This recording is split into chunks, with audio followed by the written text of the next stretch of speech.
You're comparing apples to oranges. You don't compare the United States to even I've Canada. heard that before. We know this. Okay. Greg Gutfeld fires back at Jessica Tarlov for making this absolutely ridiculous claim on the Five. Just watch. Energy prices in Texas have not increased at the level in other states because of renewables, because of clean energy projects. And Donald Trump has cut, I think, 223 of them in the latest slashing from October, 7.5 billion out of there. So he's going to go in and he's going to say, drill, baby, drill. And he's going to hold up the Venezuelan oil, which, by the way, he might just be profiting straight into his own bank account from. When renewable energy is the energy of the future, it doesn't mean you can't have a nuclear plant. Doesn't mean you shouldn't be drilling. But we know that clean energy is keeping prices down where it is. And on a national scale, obviously, electricity costs are up. Well, No, you weren't hearing things. Jessica said exactly what you thought she said, that President Trump was filling his own bank accounts with the profits from Venezuelan oil. Now, how she got away with saying that is beyond me. But I'll definitely be looking forward to a correction, apology, or a legal note in the near future, because that wasn't just a casual remark, but an allegation of personal corruption, which proves the point that Jessica clearly doesn't think before she speaks. This is just one part of what the president's saying, because, listen, wage growth is outpacing inflation. It takes time to come back from 9 points of inflation, and a couple of years of a really tough time. You don't turn that around on a dime. And he says, listen, look at the data we have, and it's moving in the right direction. Texas is doing so badly that Apple is building there, Google is building there, Abbott is investing billions together. It's like $1 trillion in investments. Boy, Texas must suck. But I am glad that you admitted you found that chart floating around online that compared other countries. That's the whole point. You can't compare the United States to other countries. We're the most powerful country with the largest so our market economy. should be doing worse? No, our market is doing great. But it's not compared to these other countries. And it's not floating around. Go look at Justin Wolfer's Twitter page. I'll put it up on mine again. Because that's where the chart is, and he's an economist.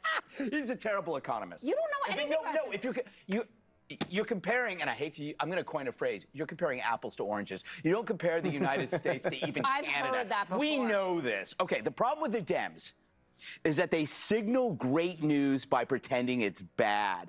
You know, because Trump is doing good and that helps the country, but it's also bad for the Democrat Party. They will portray great things as awful, and American people are now trained by this. Greg Gutfeld is right. You can't compare America to any other country in the world, because there's no other country in the world as great as America. And I like how Gutfeld challenged Jessica's claims about energy prices in the broader economy, because her numbers definitely lack context. And unfortunately, she isn't capable of giving us honest evaluation. It's like she just grabs things out of thin air and says whatever. Have you noticed how her arguments always seem to be built on either a chart, a headline, or a poll? Go look at Justin Wolfer's Twitter page. I'll put it up on mine again. Because that's where the chart is. Because that's where the chart is, and he's an economist.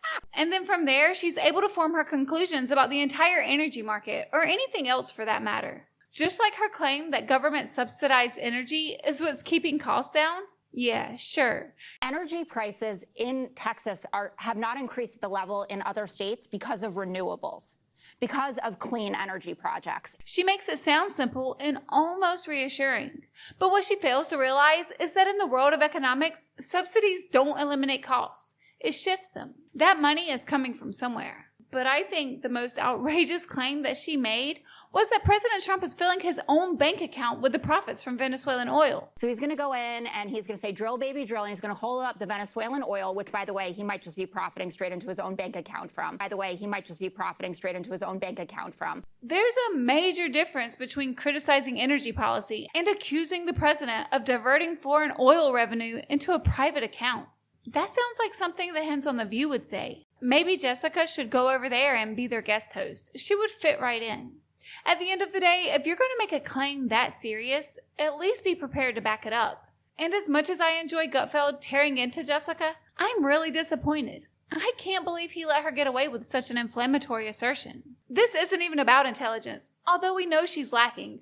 This is about perspective and how committed to the narrative she is, and how unwilling she is to detach from that narrative in order to evaluate the issues objectively, instead of filtering everything through the lens of Orange Man bad. It's almost like every analysis she gives starts with the conclusion that Trump is wrong, and then she works backwards to find supporting data, even if it comes from a random poll.